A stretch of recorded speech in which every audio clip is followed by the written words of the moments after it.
오늘은 베들레헴에서 태어나신 예수라는 제목으로 말씀의 은혜를 나누겠습니다. 마태복음 2장의 독특한 점은 마태복음 2장에서 예수 그리스도의 나심과 어린 시절을 구약의 4가지 예언의 성취로 기록하고 있다라는 거예요. 그래서 저는 마태복음 2장을 이 4가지 예언 하나하나를 주제로 삼아서 말씀들을 이제 4주 동안 풀어가려고 합니다. 그럼 우리가 여기서 질문할 수 있는 것은 마태가 왜 예수님의 나심과 이 어린 시절에 관한 내용을 이렇게 구약의 4가지 예언의 말씀의 성취로 기록하고 있느냐라는 거예요. 이제 먼저 결론적인 말씀을 드리자면 지금 여기서 마태가 하고 있는 이런 시도들은 그저 예수가 구약에서 예언하고 있는 메시아다. 이게 이제 유대인들이 생각하고 있는 그런 메시아, 정치적이고 군사적인 그런 메시아다라는 정도가 아니라 구약에서 예언하고 있는 그 메시아가 정확히 어떤 분이신지에 대해서 지금 이 구약을 새롭게 이들에게 펼쳐 보여주고 있는 거예요. 어떻게 보면 예수님의 이 오심을 통해 가지고 새롭게 재해석해 주고 있다라고 여러분들이 이해하셔야 돼요. 왜 그러냐 하면은 마태가 확신하는 것 중에 하나가 뭐냐면 유대인들이 생각하고 이해하고 있는 그런 정치적이고 군사적인 메시아죠. 그들이 말하는 메시아.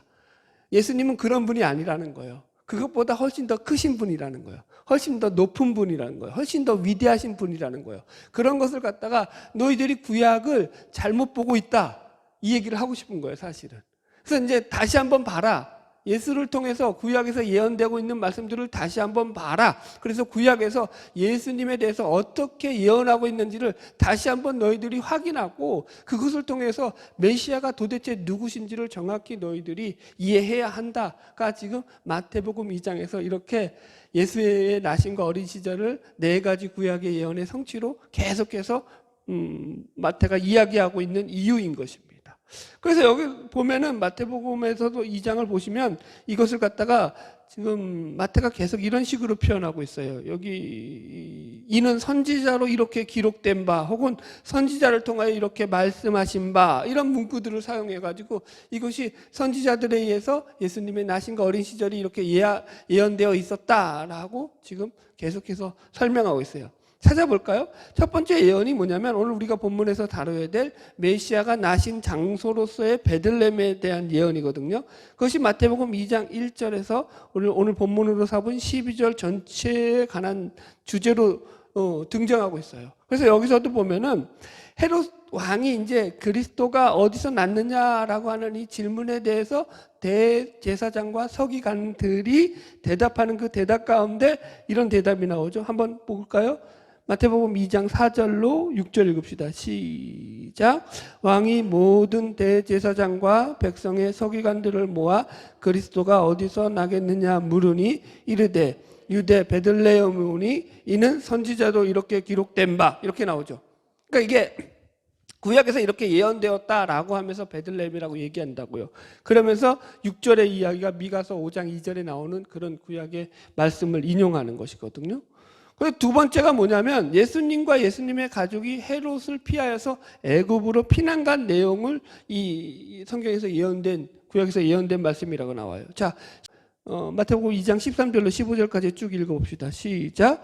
그들이 떠난 후에 주의 사자가 요셉에게 현몽하여 이르되 헤롯이 아기를 찾아 죽이려 하니 일어나 아기와 그의 어머니를 데리고 애굽으로 피하여 내가 내게 이르기까지 거기 있으라 하시니 요셉이 일어나서 밤에 아기와 그의 어머니를 데리고 애굽으로 떠나가 헤롯이 죽기까지 거기 있었으니 이는 주께서 선지자를 통하여 말씀하신 바 이렇게 나오죠. 구약에 예언되어 있었다는 거 이게 애굽으로부터 내 아들을 불렀다 함을 이루려 하심이라 이렇게 나옵니다. 그죠? 세 번째 구약의 예언의 성취는 예수님이 나심으로 말미암아서 헤롯이 아기들을 대학살하는 그런 잔혹한 살인을 벌이죠. 그것을 갖다가 이 마태는 에레미야 선지자가 예언했던 라마의 통곡 소리의 예언의 말씀의 성취라고 해석하고 있어요. 그게 이제 몇 절 읽어볼까요? 여기 16절부터 읽읍시다. 시작. 이에 헤롯이 박사들에게 속은 줄 알고 심히 노하여 사람을 보내어 베들레헴과 그 모든 지경 안에 있는 산의 아이를 박사들에게 자세히 알아본 그때를 기준하여 2살부터 그 아래로 다 죽이니, 이에 선지자 에레미야를 통하여 말씀하신 바 라마에서 슬퍼하며 크게 통곡하는 소리가 들리니 라헬이 그 자식을 위하여 애곡하는 것이라. 그가 자식이 없으므로 위로받기를 거절하였도다 함이 이루어졌느니라. 이렇게 나온다고요. 이해하셨죠? 무슨 말인지. 그러니까 우리는 너무나 잔인한 사건인데, 이게 어떻게 보면은 우리 인간편에서 보면 이게 성경에서 지금 구약의 한 예언의 성취다라고 지금 해석하고 있는 거고요. 마지막 네 번째가 뭐냐면 예수님께서 나사렛 동네라는 곳에서 살게 되신 것에 대한 예언의 말씀이에요. 그것도 21절부터 쭉 이렇게 나와요. 같이 읽어봅시다. 시작. 요셉이 일어나 아기와 그의 어머니를 데리고 이스라엘 땅으로 들어가니라. 그러나 아켈라오가 그의 아버지 헤롯을 이어 유대 임금됨을 듣고 거기로 가기를 무서워하더니 꿈에 지시하심을 받아 갈릴리 지방으로 떠나가 나사렛이란 동네에 가서 사니 이는 선지자로 하신 말씀에 나사렛 사람이라 칭하리라 하심을 이루려 함이로라. 아멘. 그죠? 이렇게 해서 네 가지 예언의 사건의 성취로 지금 예수님의 어린 시절과 태어나신 사건을 연결시켜서 마태가 해석하고 있더라는 거예요. 그래서 오늘은 그 첫 번째 주제로 베들레헴에서 태어나신 예수라는 제목으로 말씀을 나누려고 하는 것입니다. 자, 말씀을 우리가 이제 마태복음 2장 1절 읽으면서 본격적으로 들어가 보겠습니다. 같이 읽어보겠습니다. 시작. 헤롯 왕 때에 예수께서 유대 베들레헴에서 나심에 동방으로부터 박사들이 예루살렘에 이르러 말하되. 아멘. 이 예수님의 태어나심을 뭘로 시작하고 있냐면 헤롯 왕 때에 동방으로부터 박사들이 예루살렘으로 올라온 사건으로서 이 이야기를 마태는 시작하죠. 네. 그래서 자, 동방 박사들이라고 불리는 이들이 과연 누구냐라는 우리가 가를 생각해 봐야 됩니다. 이 동방으로부터라는 것을 문자적으로 보면은 해가 떠오르는 곳이다, 이런 의미가 있어요. 그래가지고 어떤 학자들은 이것이 유대 지역의 동쪽에 위치했던 그런 나라들이죠. 예를 들어서 이제 바벨론이라든가 페르시아라든가 심지어 어떤 학자들은 인도에서 오는 사신들이다라고까지 이야기할 만큼. 그러나 성경에서는 분명히 그들이 동방으로부터 왔다 했지 어느 나라로부터 왔다라고 기록되어 있어요? 안 기록되어 있어요? 어느 나라는 지정을 안 해놨다고요. 그 일부러 그걸 숨긴 거라고요. 이해하셨죠, 여러분들? 그래서 만약에 이들이 어느 나라에 소속되어 있어서 그 나라로부터 왔다 하면 뭐라고 표현했겠어요? 이들은 아라비아로부터 온 박사들이다, 이런 페르시아로부터 온 박사들이다, 이렇게 표현했겠죠. 그렇게 안 했다고요. 그걸 우리가 기억해야 되고요. 그래서 여기서 이제 동방으로부터 왔다라는 표현이 그런 의미가 있고요. 두 번째가 이제 박사들이다라는 의미인데요. 지금 여기서 성경을 통해서 알 수 있는 것 중에 하나가 뭐냐면, 이들이 우리가 추측할 수 있는 것은 헤롯을 찾아온 이들의 3절 말씀을 보면은 이들이 온 것을 가지고 헤롯 왕과 온 예루살렘이 듣고 소동한지라, 이렇게 나와요. 그죠? 무슨 말인지 이해하시겠죠? 지금 그랬다니까 헤롯 왕과 온 예루살렘이 지금 이들의 등장으로 인해서 아주 큰 동요를 일으킬 만큼 아주 시끄러운 화제가 되었다고요. 그 나라에. 무슨 말인지 이해하시겠죠? 그렇다는 것은 이들이 상당히 영향력이 있는 그런 무리들이었다. 영향력이 있는 나라에서 왔던 사신이었을 확률이 아주 높다라는 거죠. 그래서 주석을 보면 이들이 혹은 한 나라가 아니라 여러 나라에서 파견된 자들이라는 그런 가정도 열어두고 있습니다. 여기서 그리고 박사라는 말이 헬라어 마고이라고 나옵니다. 그래서 마태복음 말고 이 마고이라는 말이 등장하는 곳을 제가 성경에서 찾아보니까 사도행전 13장 6절에 이렇게 나와요. 온 섬 가운데로 지나서 바보에 이르러 바예수라 하는 유대인 거짓 선지자인 마술사를 만나니 라고 해서, 이제 마술사라고 성경에서, 다른 성경에서는 표현되어 있는 게 이 마고이예요. 그래서 이 마고이라는 말은 마귀라고 하는 페르시아의 단어를 헬라어로 번역한 것이 마고이로 번역이 된 거예요. 그러니까 이 말의 원어는 마귀라는 페르시아 말이에요. 그러면 페르시아 말 이 마귀라는 의미는 뭐냐면 이게 이제 영어로는 이게 마귀가 발전해서 영어로 매직으로 쓰였죠. 매직. 그 매직이 뭐죠? 마술, 마법 이런 의미죠. 그러니까 지금 그런 의미가 있는 거예요. 그래서 사전을 찾아보니까 이렇게 풀이해 놨더라고요. 고대 페르시아와 바벨론 지역에서 점성술을 공부하면서 미래를 점치는 특별한 승려 집단에 속하는 사람들을 호칭하는 말. 그러니까 좀 어려운 해석인데 쉽게 말하자면 이런 거예요. 그러니까 이들은 점성술사들이에요. 그러니까 하늘의 별을 보고 점을 치는 자들이에요. 그러면서도 그 나라의 종교적인 제사장으로서 종교적인 제의를 담당했던 그런 자들이에요. 그러니까 직급도 높으면서 그 직급의 높은 나라의 높은 종교 지도자의 직급을 가지고 있으면서도 점성술을 통해서 점을 치는 일을 함께 봐왔던 그런 자들이다 생각하면 돼요. 예를 들어서 다니엘서 보면은 느부갓네살이 이제 자신의 꿈을 해몽하기 위해 가지고 어떤 사람들을 부르냐면은 갈대아 술사들을 불러가지고 자기 꿈을 해몽시키잖아요. 이때 갈대아 술사라고 나오는 게 바로 지금 마귀라고 하는 집단들이라고 여러분 우리가 이해하면 됩니다. 그래서 어쨌든 간에 이런 내용들을 바탕으로 우리가 이해할 수 있는 것은 이들은 매우 그 나라에서 높은 지위를 차지하고 있으며 막강한 영향력을 가진 자들이었다라는 정도로 추정할 수 있죠. 뭐 하나 더 추정 가능한 게 뭐예요? 그들이 가지고 나온 선물이 뭐였다고요? 황금과 유향과 모략. 황금은 아무나 가지고 다녀요? 부자들이 가지고 다니는 거예요. 지금 그들이 준비한 선물만 보더라도 그들이 얼마나 영향력이 있는 자들이었는가를 우리가 이해하는 거죠. 자, 말씀 계속 풀어보겠습니다. 2절, 3절 같이 읽읍시다. 시작.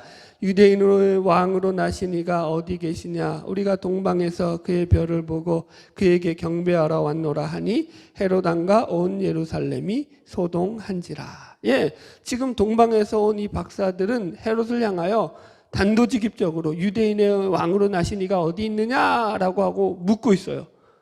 생각해 보십시오. 한 나라의 왕을 대면하면서 그 왕에게 지금 거침없이 지금 질문을 한다고요. 유대인의 왕이 어디서 났느냐라고. 그거는 그 사람들의 그 권세가 그만큼 막강했다고요. 어떻게 보면 헤롯보다 더 높았을 확률이 높아요.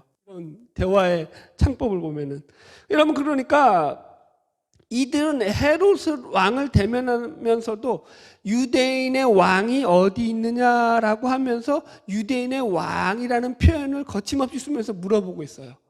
아마도 이들의 입장에서는 이렇게 생각할 수 있어요. 여기서 유대인의 왕이라는 개념이 뭐냐면 헤롯이 지금 당시에 유대인의 왕이니까 헤롯 너가 낳은 너 자식, 너가 지금 자식을 낳아서 유대인의 너 대를 이을 이 왕이 앞으로 훌륭한 유대인의 왕이 될 것이라고 우리는 생각하고 여기에 왔다. 그러니까 유대인의 네가 낳은 자식이 어디 있느냐라는 그런 생각으로 물었을 수도 있습니다.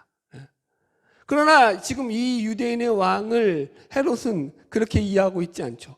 헤롯이 자식을 낳지 않았죠. 지금 이때는 이제 죽기 얼마 전이에요, 여러분들. 이 시간적인 배경으로 보면은요. 여튼간에 그래서 이 말씀을 계속 확인하겠습니다. 4절 계속 읽읍시다. 시작. 왕이 모든 대제사장과 백성의 서기관들을 모아 그리스도가 어디서 나겠느냐 물으니. 보세요. 참 재미있죠? 지금 동방박사들은 헤롯에게 뭘 물었냐면 유대인의 왕이 어디서 나겠느냐라고 물었는데 지금 거기에 대해서 헤롯이 대제사장과 서기관들을 불러서 묻는 내용은 뭐냐면 그리스도가 어디서 나겠느냐라고 물었다고요. 지금 그렇다라는 것은 무슨 말이냐면 이 헤롯 왕은 유대인의 왕이라는 이 이방인들에게서 들은 이 말을 뭘로 연결시켰다고요? 메시아로, 유대인들이 생각하는 메시아로 연결시켰다고요. 그리스도로 연결시켰다고요. 참고로 이 헤롯은 유대인이 아니에요. 이 사람은 에서의 후손이죠. 에서의 후손인 에돔 족속 이둠의 사람이에요. 그러니까 이방 사람이에요. 사실은 유대인의 피가 없는 사람이에요. 그런 자가 정치적인 역량을 발휘해서 지금 로마의 황제에게 잘 보여서 유대인의 왕으로 등극해서 장기간 동안에, 아주 오랫동안에 이스라엘의 왕 노릇을 하고 있는 거예요. 유대 땅에서. 여러분, 유대인의 입장에서는 좋게 보이겠어요? 나쁘게 보이겠어요? 헤롯이? 네. 좋을 리가 없죠. 그러면 헤롯의 입장에서는요, 남의 나라에 와가지고 왕노릇하는 게 좋겠어요? 나쁘겠어요? 왕노릇하는 건 좋겠죠. 그런데 거기 속에서 왕노릇을 하려니 그게 편하겠어요? 편치 않겠어요? 편치 않죠.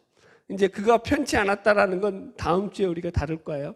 자, 오늘은 여기서 이 정도 추측해보고, 우리가 그래서 이 헤롯이 그리스도를 찾았다라는 것을 통해서 뭘 우리가 유추할 수 있냐면, 이 헤롯이 유대인들이 가지고 있었던 이 메시아에 대한 사상을 어느 정도 이해하고 있었다라고 우리는 여기서 추측할 수 있어요. 왜냐하면 오랫동안 지금 헤롯이 유대인의 왕으로 있으면서, 유대 나라의 왕으로 있으면서 그들이 바라는 메시아상이 있다라는 걸 이제 기독량으로 듣고 알고 있었을 거라는 거죠. 그럼에도 불구하고 여기서 그리스도가 어디서 나겠느냐라고 지금 대제사장과 서기관들에게 물었다라는 것은 그리스도가 어디서 나는지에 대해서 알았다라는 걸 몰랐다라는 거예요. 거기까지는 지식이 미치지 않았다라는 거예요, 여러분들. 그러다가 이제 발등에 불이 떨어지자 헤롯이 야, 도대체 그리스도가 어디서 났느냐 말이냐 하고 이제 찾기 시작한 거예요. 왜요? 이제 이 그리스도, 유대인의 왕으로 날 이 그리스도는 자신의 숙적이 될 것이니까 헤롯 왕에서는 입장에서는 가만히 내버려 둘 수 없는 거죠. 자, 말씀 계속 확인해 보겠습니다. 5절 6절 시작. 이르되 유대 베들레헴에 오니 이는 선지자로 이렇게 기록된 바, 또 유대 땅 베들레헴아 너는 유대 고을 중에서 가장 작지 아니하도다. 내게서 한 다스리는 자가 나와서 내 백성 이스라엘의 목자가 되리라 하였음이니라. 아멘. 지금 보세요. 헤롯의 질문에 대해서 조금도 주저하지 않고 대제사장들과 서기관들이 지금 구약 미가서 5장 2절에 해당하는 말씀을 읽어주면서 여기에 메시아가 태어날 거라고 그렇게 성경에 기록되어 있습니다 라고 증거를 제시하면서 그곳이 바로 베들레헴입니다 라고 이야기하고 있다고요. 그러니까 그들의 대답에는 거침이 없었어요. 우리가 생각해 보겠습니다, 왕이시여, 이런 주저함이 없었다고요. 그렇다라는 것은 지금 그들이 성경에 대해서 또 이 메시아 사상에 대해서 해박한 지식을 가지고 있었다라고 우리가 추측할 수 있습니다. 그들에게는 그러니까 이 메시아를 갈망하고 기대하는 메시아 대망 사상이 아주 팽배해 있었다라는 거예요.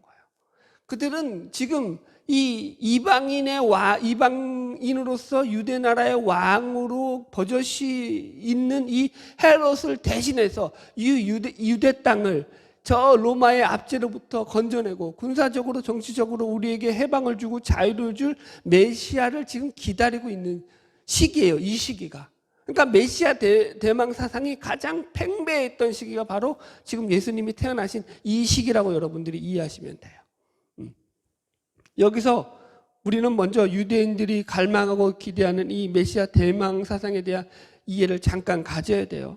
이게 왜 생겨나게 되냐면은 유대인들에게 있어서 메시아 대망 사상은 유대인들이 바벨론 포로기를 거쳐 오면서부터 유대인들 속에서 점점 자신들이 이제 계속적인 이 다른 나라로부터 억압을 당하고 그저 침공을 당하고 국토를 빼앗기면서 이 메시아 대망 사상이 점점 커져나가게 되죠. 그것이 예수님 전시대로 해가지고 가장 대표적이었던 사건이 뭐냐면 BC 160년경에 일어났던 마카비 혁명이야. 마카비 혁명이라는 게 있었습니다. 머리가 좀 아프죠? 이렇게 설교를 하면 여러분들. 그런데 좀 들어 놓으셔야 돼요, 여러분들. 뭔 소리 하나 해도 좀 그냥 들어 놓으셔요. 들으시고 이게 전부 다 연결돼 있어요. 여러분 이해 안 되면 집에 가서 한 번 더 들어보세요. 제가 그래서 유튜브 올리는 거니까. 중요한 이게 제가 지금 베들레헴에서 태어나신 예수님을 설명하기 위해서 지금 중요한 이건 맥락을 짚어오는 거예요, 여러분들이. 그냥 베들레헴에서 예수님이 이렇게 태어났습니다. 딱 해버리면 저도 편하죠. 근데 그게 앞뒤 옆구리 좌우가 다 있다니까요. 이거 없이 그냥 뚝 던져내면은 그건 말은 편한데 왜 그런지에 대한 의미는 뽑아내기가 어렵잖아요. 마카비 혁명이라는 게 BC 160년경에 일어났던 혁명이에요. 그래서 이게 시리아의 안티오쿠스 4세와 전쟁에서 승리하게 되면서 유대가 종교적인 자유를 누리게 된 사건을 말합니다. 그러면서 여기서 어떤 일이 벌어지냐면 마카비의 아들이었던 시몬과 후계자를 가리켜서 성경에서 예언하는 메시아가 오시기까지 잠정적인 영도자로 이스라엘 백성들이 이들을 추앙하게 돼요. 그러니까 여기서 사용한 말이 중요해요. 잠정적인 영도자라는 것은 영원한 지도자로 삼았다라는 거예요. 그건 누구에게만 붙이는 말이에요. 사실은 메시아에게 붙여줘야 될 말을 이들에게 붙였다고요. 그러면서 이제 메시아의 대망 사상이 나오죠. AD 130년경에 일어났던 바르코바라는 반란이 있습니다. 이 바르코바 반란에서도 보면은 이 바르코바 바흐가 자신이 메시아라고 하면서 반란을 일으키고 폭동을 일으키거든요. 그러니까 예수님 전후로 해서 이런 이 메시아에 대한 이런 문제들이 계속적으로 유대 나라에서 발생하고 있었다라는 것을 지금 제가 여러분들에게 알려주고 있는 거예요. 그래서 그 당시 로마의 압제 속에서 유대인들이 기대하고 있는 가장 큰 열망 중에 하나가 뭐였냐면 바로 이 메시아 대망 사상이었습니다. 여러분들. 참고로 예수님의 시절에 열심당원이라고 불렸던 에세네파라고 있거든요. 이 에세네파 중에 한 명이 누구였냐면 세례 요한이었어요. 세례 요한도 에세네파였어요. 이 세례 요한이 속해 있던 이 에세네파도 바로 메시아 대망 사상을 그리고 있는 그런 분파 중에 한 분파였습니다. 여러분들. 자, 이렇게 본다면 이 메시아 대망 사상은 예수님 시절에 이스라엘 백성들이 가장 고대하고 있는 사상이었음을 우리가 알 수 있습니다. 그러므로 그가 만일 유대인이었다고 한다면 이 사상과 관련된 내용을 모르고 있다라고 하면 그게 이상한 거죠. 한국 사람이면은 한글을 만드신 분은 세종대왕이고 거북선을 만들어서 왜군과 싸워 이긴 장수는 이순신 장군이라는 걸 누구나 다 안다고요. 지금 그래서 메시아가 베들레헴에 태어난다라는 것을 유대인이면 메시아 대망 사상을 가지고 있던 이 시대 유대인이었다면 누구나 다 알고 있다라는 설명을 지금 드린 거예요. 그런데 문제는 그 메시아, 그들이 기대하던 그 메시아가 정말 그들이 생각하는 그 메시아가 맞느냐라는 거죠. 사실은 그게 아니다가 이제 오늘 말씀을 제가 풀어나가는 그 주제가 될 것입니다. 자, 이것을 확인하는 과정이 미가서 우리 5장 2절을 통해서 확인해야 돼요. 미가서 5장 2절. 자, 한번 이제 미가서를 이제 중심적으로 다룰 테니까 미가서를 책꽂이에 꽂아놓고 이제 말씀을 들어가 보겠습니다. 자, 미가서 5장 2절을 찾으셨죠? 아멘. 같이 읽어봅시다. 5장 2절 시작. 베들레헴 에브라다야 너는 유다 족속 중에 작을지라도 이스라엘을 다스리는 자가 내게서 내게로 나올 것이라 그의 근본은 상고의 영원에 있느니라 라고 해서 그가 그 근본이 영혼을 가진 자로서 그죠? 신적인 존재가 이 땅 가운데 베들레헴에서 태어날 것이다. 이렇게 예언하고 있는 거예요. 여러분들 여기 속에서 그럼 중요한 것은 이 예언의 말씀이 지금 미가서에서 어떤 맥락 속에서 선포되고 있는가라는 거예요. 사실은 여러분들이 이제부터 잘 들으셔야 돼요. 이게 제일 중요해요. 지금 미가서에서 지금 메시아가 베들레헴에 태어나실 것이라고 지금 선포하고 있는 이 미가서 5장 2절의 배경이 지금 어떤 배경 속에서 이런 예언의 말씀이 선포되고 있는가를 알아야지 마태복음 2장에서 마태가 인용하고 있는 그 예수 그리스도의 나심이 왜 베들레헴이냐라는 것을 우리가 이해하게 된다고요, 여러분들. 자, 잠깐 설명드릴게요. 이 미가 선지자는 그 이름의 뜻이 누가 하나님과 같은가라는 뜻을 가진 선지자로서 BC 735년에서 710년경에 활동한 선지자였습니다. 그래서 BC 700년경 하면은 우리가 생각나는 왕이 누구냐면 유대인의 아하스 왕 시절로 생각하시면 돼요. 그래서 아하스 왕 시절에 이사야 선지자나 호세아 선지자와 같이 활동했던 선지자 중에 한 명이 바로 미가 선지자입니다. 그런데 이사야 선지자나 호세아 선지자는 왕이나 제사장 같은 특정 계급을 상대로 해서 그들의 죄를 지적하는 그런 역할을 맡고 있었다라고 한다면, 미가가 맡은 선지자로서의 역할은 뭐냐면은 그 유대 나라에서 탐관 오리들이라고 하죠. 백성들을 착취하는 권력과 힘을 가지고 백성들을 착취하는 그런 탐관 오리들의 죄를 지적하는 역할을 맡은 선지자가 바로 미가 선지자예요. 예. 여러분, 그래서 자신들의 사회적 정치적 지위를 이용해서 자신들의 사리 사욕을 채우는 예루살렘의 탐욕스러운 그 지도자들과 부자들을 지금 하나님이 심판하신다는 내용이 바로 미가서의 전체적인 주제거든요. 자, 말씀을 한번 확인해 보겠습니다. 미가서 2장 1절 가보세요. 미가서 2장 1절. 앞으로 2장 넘기셔요. 한 장만 넘겨도 나오네요. 미가서 2장 1절 같이 읽읍시다. 시작. 그들이 침상에서 죄를 꾀하며 악을 꾸미며 날이 밝으면 그 손에 힘이 있으므로 그것을 행하는 자는 화 있을진저. 밭들을 탐하여 빼앗고 집들을 탐하여 차지하니 그들이 남자와 그의 집과 사람과 그의 산업을 강탈하도다. 여기서 그들은 뭐예요? 힘과 권력을 가지고 약자들의 재산을 착취하고 약탈하는 그런 지도자들을 말하는 거죠. 관료들을 말하는 거예요.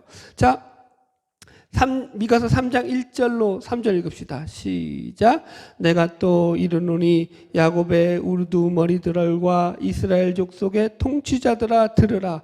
정의를 아는 것이 너희의 본분이 아니냐. 그래서 여기서 심판의 대상이 되는 자들이 누구라고요? 우두머리들, 이스라엘 족속의 통치자들, 지도자들을 얘기하는 거예요. 그러면서 2절 3절 시작.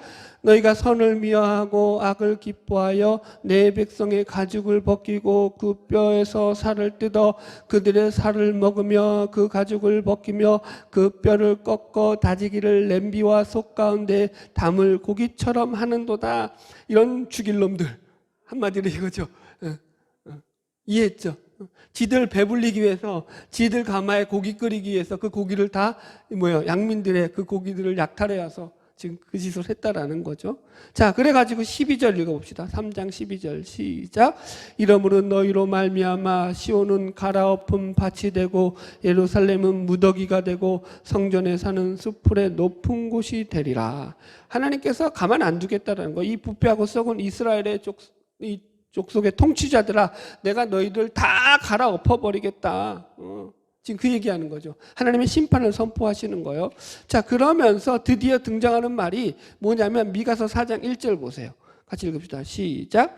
끝날에 이르러는 여호와의 전의 산이 산들의 꼭대기에 굳게 서며 작은 산들 위에 뛰어나고 민족들이 그리로 몰려갈 것이다. 여기서 등장하는 단어가 있죠. 끝날, 여호와의 날이 등장하죠. 여러분들, 이게 무서운 말이에요. 여기서 끝날은 어떤 날이냐면은 하나님의 날로서 하나님께서 유대인들이 지금 짓고 있는 그 죄악을 심판하시는 날이 되면서, 또 반대로는 그들로부터 억압당하고 핍박당하던 그 백성들을 구원하시는 날이 되는 거예요. 그러니까 그 날은 두 가지 의미가 있는 거예요. 하나는 악인들에 대한 심판의 날이죠. 두 번째는 그 백성들을 구원하시는 날이죠. 그 날이 무슨 날이라고요? 끝날이라고요. 여호와의 날이라고요. 예수님이 오시는 날이라고요. 이해하셨죠? 그러면서 이제 시작하는 것이 바로 미가서 5장이에요. 자, 5장 1절 2절 읽읍시다. 시작. 딸 군대여 너는 때를 모을지어다. 그들이 우리를 에워쌌으며 막대기로 이스라엘 재판자의 뺨을 치리로다. 베들레헴 에브라다야 너는 유다 족속 중에 작을지라도 이스라엘을 다스리는 자가 내가서 내게로 나올 것이라. 그는 근보의 상고의 영원에 있느니라. 이렇게 등장한다고요. 그러니까 여기서 이 에브라다는 베들레헴의 옛날 이름이에요. 옛 지명이에요. 그래서 이제 에브라다를 붙여놓은 거예요. 베들레헴이라는 이름이 다른 데도 있었어요. 그래서 이제 그것과 헷갈리지 않게 유대 땅에 있는 벤날 에브라다로 불렸던 베들레헴을 알려주기 위해서 지금 이 베들레헴이라는 에브라다는 말을 넣고요. 그래서 여기서 지금 그래서 그 메시아가 이 베들레헴에서 나신다는 의미를 우리가 잘 정리해야 되거든요. 지금 이것은 베들레헴에서 나신다는 게 장소적인 의미로서 베들레헴에 나신다는 소리가 아니에요. 응? 물론 장소적으로도 나셨지만 그게 핵심이 아니에요. 본문에서 얘기하는 건. 여기서 보세요. 에브라다와 베들레헴은 유다 족속 중에 작은 마을이라고요. 그죠? 그 중에서도 작은 마을이라고요. 아무도 알아주지 않는 시골 촌동네라는 거예요. 아무 힘도 없고 백도 없고 그래서 탐관 오리들이 맨날 뒤통수를 쳐서 그들에게 얻어맞아야 되고 자신들의 재물을 약탈당할 수밖에 없는 그런 힘없는 백성들을 상징하는 마을이 바로 이 베들레헴이라고요. 이해하시겠죠? 무슨 말이냐? 이 베들레헴은 절망이고 고통이고 한숨이고 비탄이고 눈물만 있던 장소였다라는 거예요. 언제까지요? 메시아가 그곳에서 태어나기 전까지. 메시아가 거기서 나시기 전까지요. 그러나 그런 절망의 땅에 메시아가 나시겠다라는 거예요. 그러니까 이 말인즉슨 내가 너희들의 눈물, 너희들의 고통, 너희들의 비명소리를 그냥 무시하고 넘어가지 않겠다라는 거예요.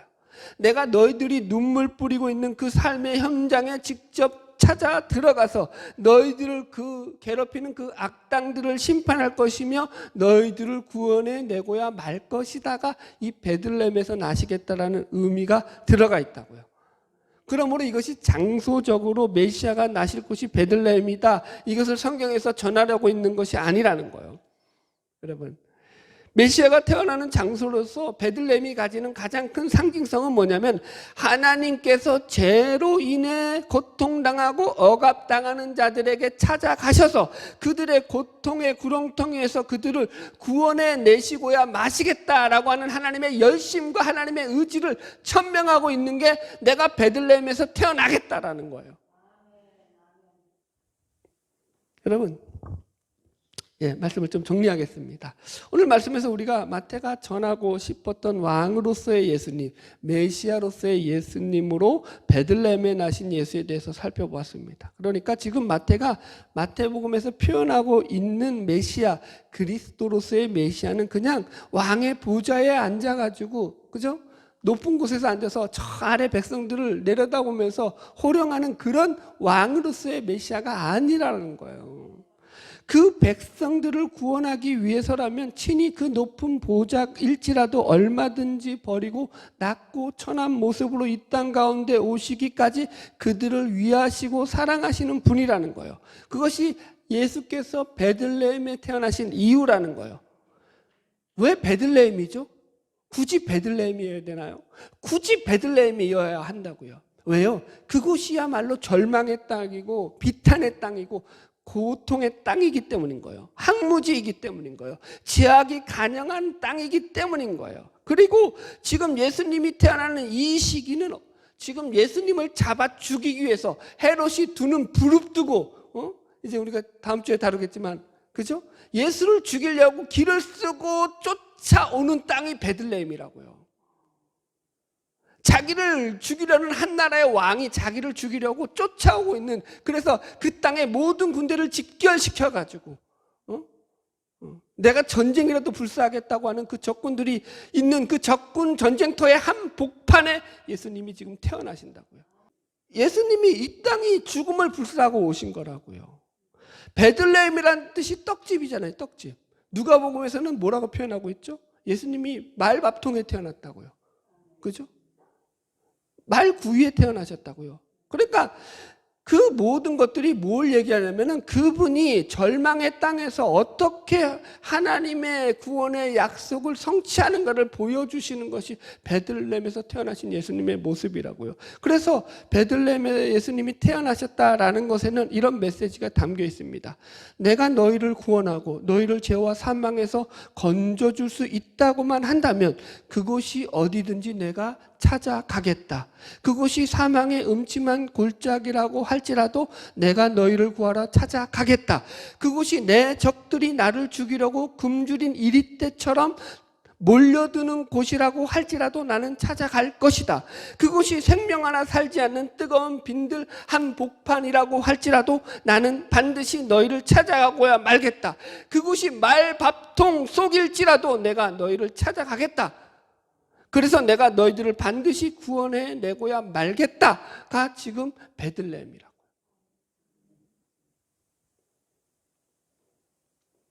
그래서 예수 그리스도가 베들레헴에 태어나셨다는 이 말씀은 죄와 사망으로 죽을 수밖에 없는 우리 모든 인류에게 가장 큰 구원과 소망이 되는 기쁨의 소식이 되는 것입니다.